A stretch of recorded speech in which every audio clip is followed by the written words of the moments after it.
I hope you all are doing well. My name is Jubair.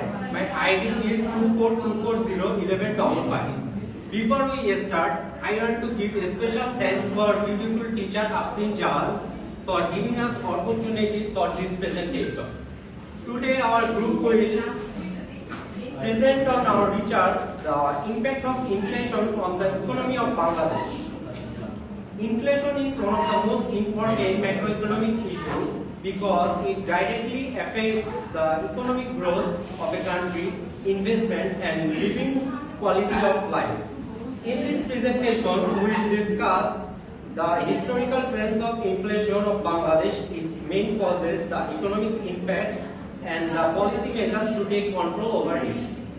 So first, let's briefly understand what inflation means. Inflation refers to the sustained increase in the general price of level of goods and services over a period of a time. When inflation rises, the power of money decreases. So it means people can buy fewer goods and services with the same income. For developing economies like Bangladesh, inflation has some greater consequences because a large portion of household income is spent on essential goods like food, medical, healthcare, education and living. So understanding inflation is therefore crucial for maintaining economic stability and sustainable growth. Now I want to hand it over to my next presenter, Mr. Shamim Hossain, who will discuss the historical background of inflation in Bangladesh. Thank you. My name is Shamim. My ID is 156. To understand the current inflation situation, it looks important Bangladesh economic history. After independence 1971, Bangladesh economy faced major challenge during infrastructure, food shortage, and heavy reliance on aid. On the most starved inflation episode on Bangladesh filming 1974, when food shortage inflation to rise dramatically. During the 90s and early 2000s, Bangladesh economy reform and expansion to R&D sector helped economics sector stabilize and growth.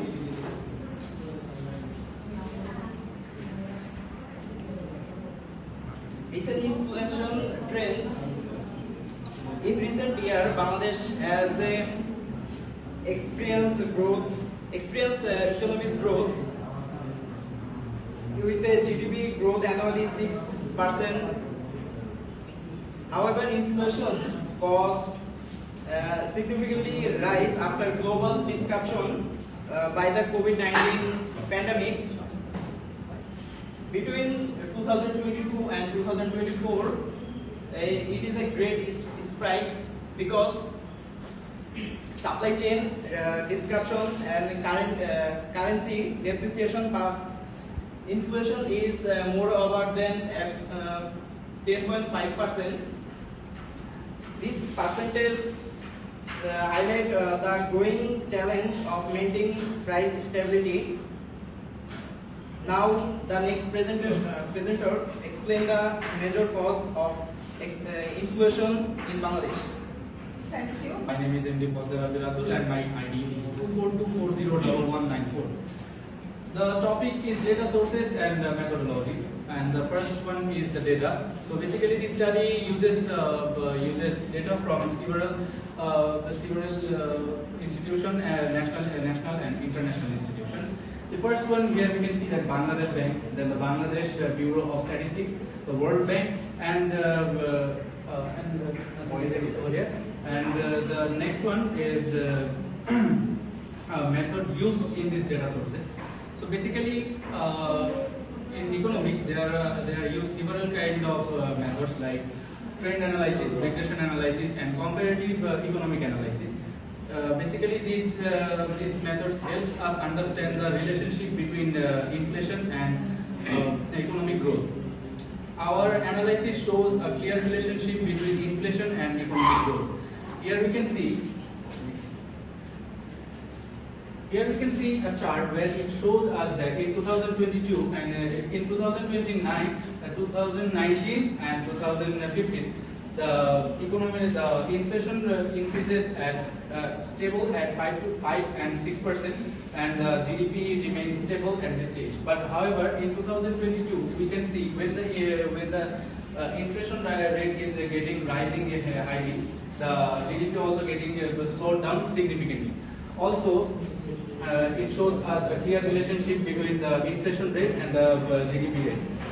So we can say that this chart teaches us that when inflation rate is getting high, then the investment rate and the purchasing for everything gets slowed down very effectively.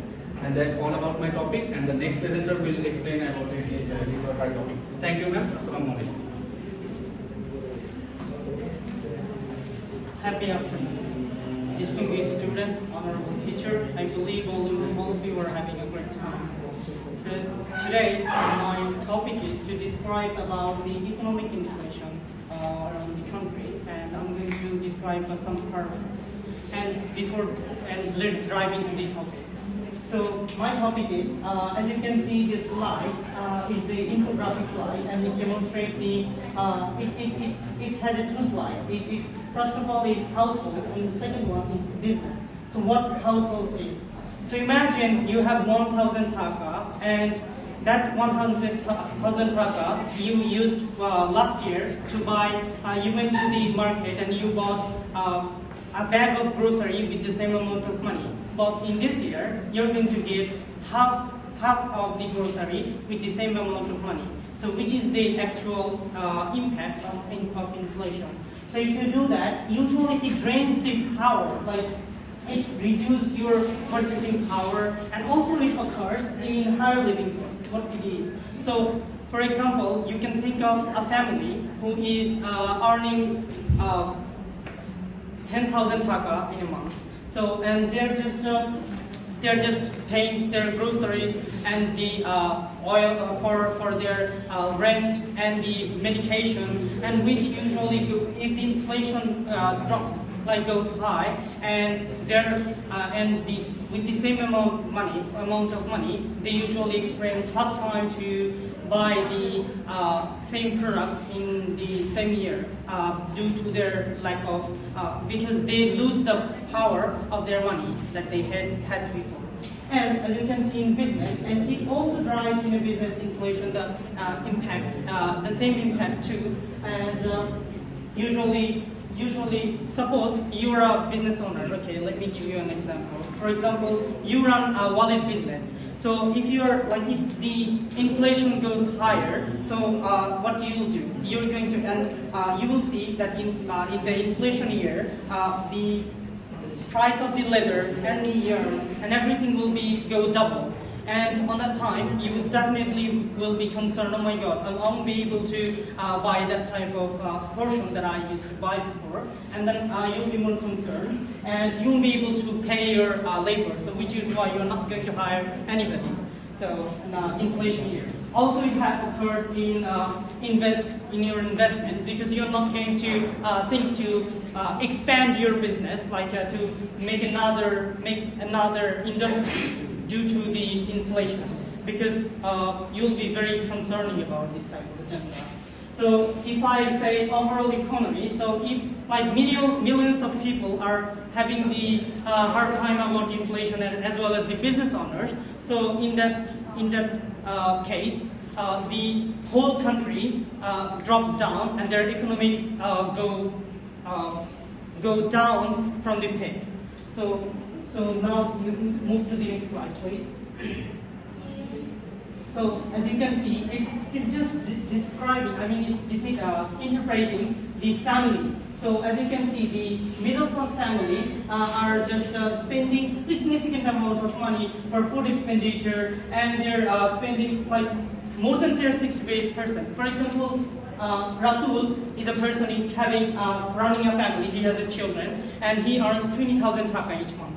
And if the inflation goes higher, for example, last year he bought lots of things. I mean, he in 20,000 taka he spent like 14,000 for his rent, paying rent, and groceries, and the medication for his children, and the other stuff, and the other money he is spending to for buying his children books or toy. But if the inflation goes high, he won't be able to spend. He will have to spend buy the same amount of goods or services that he used to take beforehand, and he will have to skip few things that he used to do the last year due to the inflation. And usually, and real wages decline. What does it imply? So, like for example, he's getting 25,000 taka instead of 20,000 taka this year. But if the inflation is, for example, like his wages goes high about 5%, but if the inflation goes 15%, so he won't be able to cooperate in these circumstances. He will have to have experience more time about it. So could you please go to the next topic? So overall, so if the inflation goes higher and every people in the country experience a bad situation, and they usually review the government, and to improve it, government must focus in few strategies. For example, they can strengthen monetary policy. For example, central bank usually take care of it and monitor all those things. So they can raise the, like if someone is taking tax, and they can save more interest for the person who are taking the tax, and this is how they can control the economic system. Moreover, they can improve the agriculture productivity. And for example, our Bangladesh is very good weather for growing goods and the crops. So if they focus, if government provides very good like smart tractors and the other equipments to avoid the drought, and they provide the good seeds, then farmer can produce more goods, and government can level up the economy. And furthermore, also if government expand the social safety program, it means like every citizens, when they become senior citizens, and if they give them pension after taking their retirement, then they will be able